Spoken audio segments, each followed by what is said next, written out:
خش على الوش الثاني.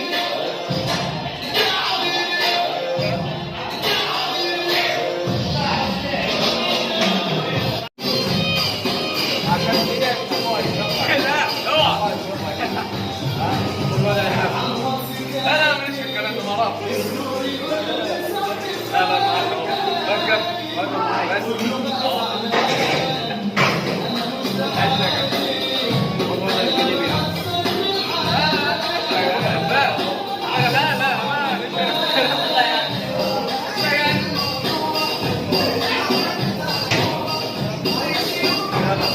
بيتم من داخل نادي سيتي جيم.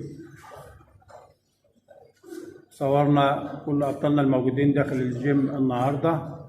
كان معكم الكابتن مختار ندى، مدرب كمال الأجسام والقوة البدنية ومصارعة الذراعين وبطل علامة في الذراعين. متنسوش لو عجبكم الفيديو تعملوا اشتراك في القناة واللايك وتضغطوا على زر الجرس عشان يوصلكم كل جديد. والسلام عليكم ورحمة الله وبركاته.